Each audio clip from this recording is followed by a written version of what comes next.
afin de vous montrer combien la hiérarchie céleste, tout entière, est attentive au moindre de nos progrès, et donc combien elle nous aime pour ce que nous sommes vraiment, j'ai choisi de vous lire les paroles de l'archange Michel au sujet du livre de la vie de chaque être, extrait de la leçon essentielle 18. Je précise avant de commencer que le Ma Chohan est le maître ascensionné directeur des 7 maîtres ou 7 Chohan, Maha voulant dire supérieur, qui dirige chacun un des rayons des 7 qualités divines, qui sont volonté, sagesse, amour, pureté, vérité, paix et liberté. Voir pour cela les leçons 10 à 16. Lien dans la description de cette vidéo.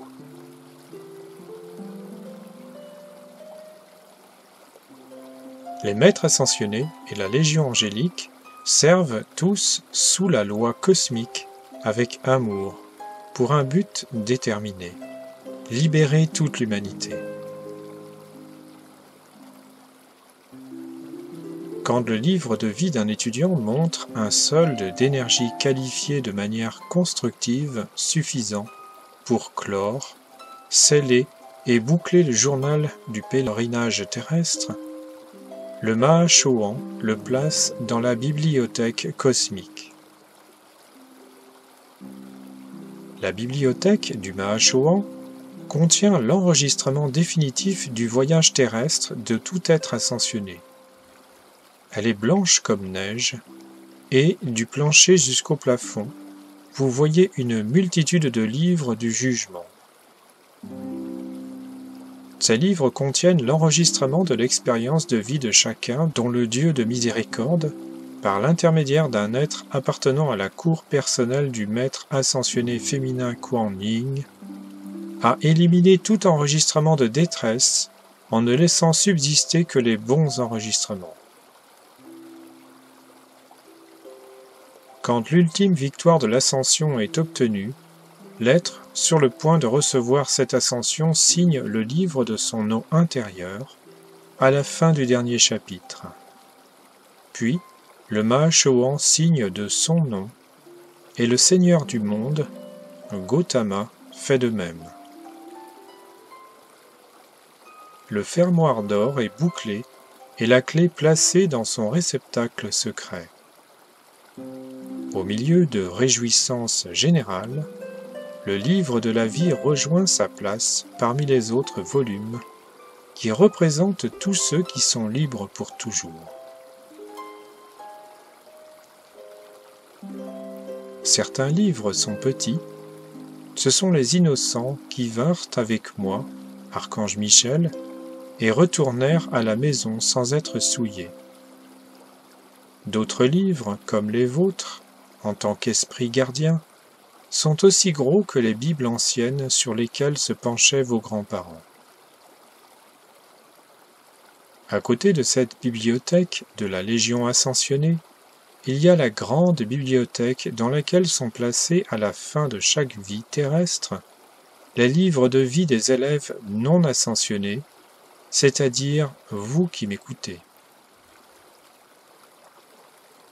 Là aussi est apposée votre signature, mais le livre ne comporte pas celle de maître ascensionné et la clé demeure dans la serrure. Sur demande, n'importe quel être ascensionné peut entrer dans cette bibliothèque et consulter les enregistrements d'un élève dont il veut enrôler les services dans une bonne cause. L'enregistrement du temps et de l'énergie entre 2 incarnations figure aussi dans ce livre. Les seigneurs du karma le consultent et l'étudient avant que votre demande de réincarnation soit acceptée. Voilà comment un maître ascensionné est capable d'attirer certains courants de vie, particulièrement compétents, pour une cause spécifique. Dans ces livres sont consignées les erreurs, en action, mais aussi en omission, de même que le bien que chacun a fait. Il détermine ce que vous êtes capable de faire maintenant et dans le futur. Vous vous levez le matin et vous écrivez avec vos pensées et sentiments, paroles et actions, une page, un chapitre, et si vous êtes suffisamment énergique et dynamique, parfois même un volume. Notez bien que l'écriture dans le livre est automatique. La nuit, consciemment ou non, vous signez de votre nom, puis fermez le livre. Quelquefois, vous utilisez vaguement la flamme de purification. Puis, vous allez vous coucher. Cet usage irréfléchi de la vie est la raison pour laquelle vous devriez vraiment utiliser la flamme violette de transmutation avant de vous endormir. Chers amis, ne renvoyez pas tous les soirs ces livres sur les étagères de la bibliothèque du Mahachohan avec quelques écrits de qualité douteuse. Quand il ouvre le vôtre en présence de votre guide, que pensez-vous que ressente ce dernier? Mais si vous avez utilisé le feu sacré, la flamme violette, vous n'avez pas seulement purifié l'enregistrement dans le livre, mais vous avez aussi transmuté au niveau intérieur la cause et le noyau de vos créations.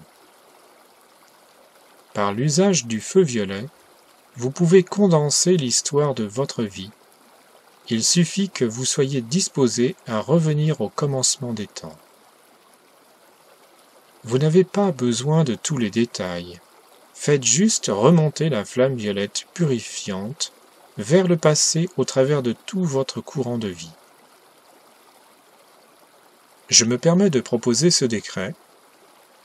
Flamme violette, depuis le commencement, consume cause, effet, enregistrement et souvenir de tout concept, désir et sentiment humain dans mon être et mon monde, et chaque erreur dont mon moi humain est responsable. Remplace cela avec le feu sacré des êtres ascensionnés de lumière. Amour, pureté et perfection, et maintiens ta souveraineté en moi pour toujours. Ensuite, faites vos appels de flammes violettes rythmés. Suite du message de l'archange. Voilà notre espoir, que vous vous éleviez et que vous vous serviez du feu sacré en abandonnant vos sentiments de désespoir. Ce que vous êtes aujourd'hui est une bonne indication de ce que vous avez été siècle après siècle. Nous ne souhaitons pas que vous ressentiez un quelconque sentiment de dépression parce que vous n'avez pas réalisé ce que désire votre cœur selon les critères de votre propre lumière. Nous avons essayé de vous montrer comment nous avons utilisé la vie de manière constructive. Maintenant, nous souhaitons que vous réalisiez que vous êtes des êtres de lumière qui ont transporté l'illumination de Dieu au travers de nombreux âges, et qu'il vous sera impossible de ne pas libérer cette dynamique d'assurance, de santé, de ressources et de confiance, avec une totale maîtrise, quand votre esprit extérieur entendra les directives de votre soi-présence. Fin du message. L'on se doute que cette bibliothèque se trouve très probablement à Shambhala, la cité éthérique de lumière. Construite il y a 2 millions d'années par les frères de Vénus, avec à leur tête Sanat Kumara, qui est resté tout ce temps pour éviter l'anéantissement de l'humanité à cause de la masse de discorde non compensée.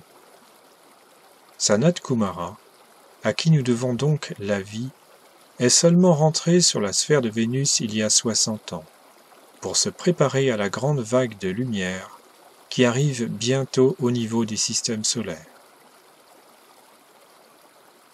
Depuis, c'est le seigneur Gautama, le premier homme ascensionné il y a 2500 ans, qui préside le grand cœur des maîtres ascensionnés, et celui-ci est donc présent pour signer les livres des êtres ayant gagné l'ascension.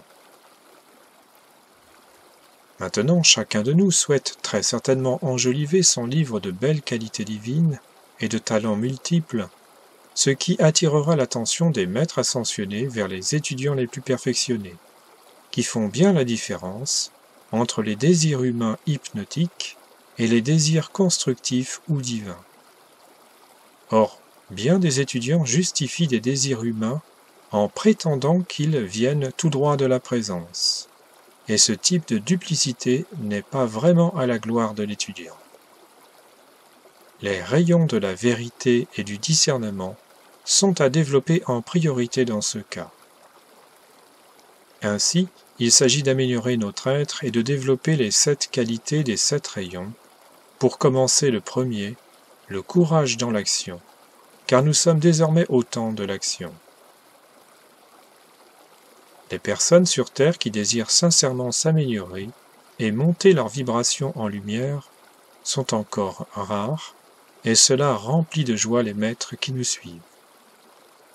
Ce qui est encore plus rare est d'observer que certains étudiants développent une voie de service désintéressée, c'est-à-dire qu'ils commencent à répandre le bien partout en actes et paroles, en saisissant toutes les opportunités, ou bien en planifiant avec l'aide de la présence une voie de service pour répandre l'enseignement originel et non déformé des maîtres ascensionnés.